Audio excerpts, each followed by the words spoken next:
Bismillahirrahmanirrahim.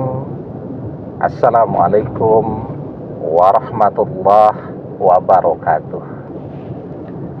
Bapak-bapak, ibu-ibu, mas-mas, mbak-mbak, khususnya adik-adikku sekalian yang dirahmati Allah dimanapun Anda berada. Kembali di Iip Channel bersama saya, Iip Wijayanto. Kali ini kita akan membahas tema pengen cepat-cepat melihat mantan dikhianati oleh orang ketiga. Nah, jadi mungkin kita merasakan sekarang betapa menderitanya dikhianati ya. Setelah kita jungkir balik luar biasa untuk mantan, dan dengan begitu mudahnya dia mencampakkan kita. Jadi sangat manusiawi ya, kalau kemudian kita menginginkan hal yang sama terjadi juga pada diri mantan. Meskipun saya baca di komen itu ada orang yang bisa berbesar hati ya, memaafkan mantannya, kemudian mengikhlaskan semua tabungannya yang sudah habis ya, dipakai untuk mantan bersenang-senang dan seterusnya. Tetapi memang lebih banyak orang yang kemudian menginginkan mantannya merasakan penderitaan seperti apa yang pernah dia rasakan, bahkan kalau bisa lebih menderita lagi. Nah, jadi ada beberapa tanda ya ketika mantan itu akan dikhianati oleh orang ketiga, dan mungkin tidak butuh waktu menunggu terlalu lama. Yang pertama, bahwa kita tahu bagaimana caranya mantan memamerkan dirinya, menampilkan dirinya. Jadi mantan itu menampilkan dirinya sok kaya lah pokoknya ya. Dan itu pula lah yang kemudian membuat orang ketiga jatuh hati, tertarik kepada mantan. Dan kita yang paling tahu ya, keadaan dompet mantan yang sesungguhnya seperti apa. Mantan ini adalah seseorang yang pekerjaannya tidak jelas ya. Bekerjanya serabutan ya, 2 hari bekerja, 2 minggu libur. Income-nya, pendapatannya juga tidak jelas ya. Mungkin awal-awalnya ya dia kelihatannya seperti banyak duit karena dia menggunakan seluruh tabungannya. Kenapa dia bisa menabung ya? Karena selama bersama kita terus yang keluar duit. Kita tidak pernah meminta apapun kepada mantan, sehingga dia betul-betul bisa nabung. Nah, tabungannya itulah yang kemudian dia pakai untuk ngejar-ngejar orang ketiga. Sehingga orang ketiga berpikir mantan ini duitnya banyak, duitnya tidak habis-habis, orang kaya dan seterusnya. Nah, tapi kita sudah tahu kan keywordnya, kata kuncinya, bahwa mantan ini semi pengangguran. 2 hari bekerja, 2 hari libur ya, dan seterusnya. Nah, jadi bisa dikatakan menganggur juga ya. Nah, ketika mantan ini adalah setengah pengangguran, maka itu adalah sebab kenapa cepat saja orang ketiga akan mengkhianati mantan.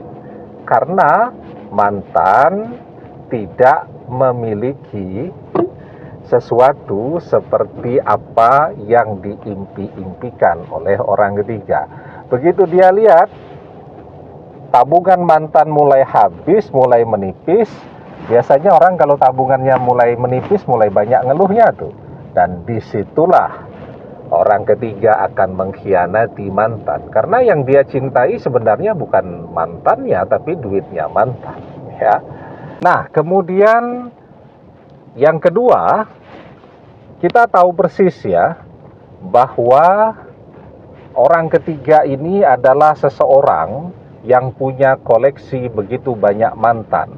Mantan sendiri adalah pasangannya misal yang ke-13 atau yang ke-14 dan seterusnya.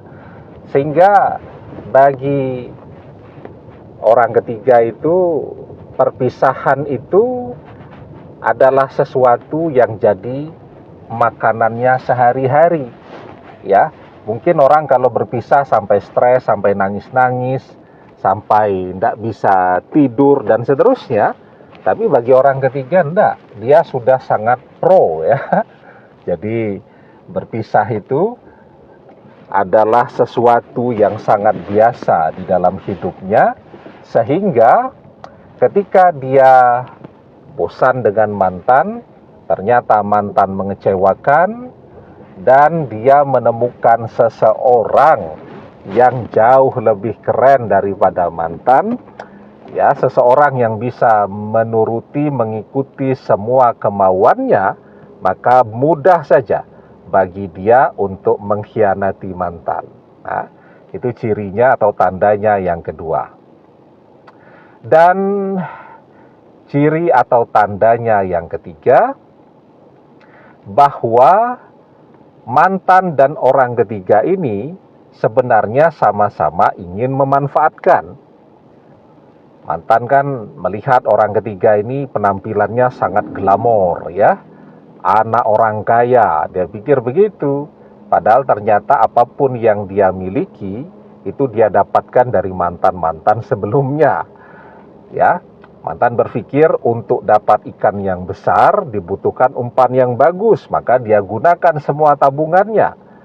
Tetapi ternyata orang ketiga cuma mau memanfaatkan dia. Ya, jadi mantan mau memanfaatkan orang ketiga karena berpikir orang ketiga ini kaya raya. Orang ketiga juga berpikir demikian, bisa memanfaatkan mantan karena mantan sok gaya.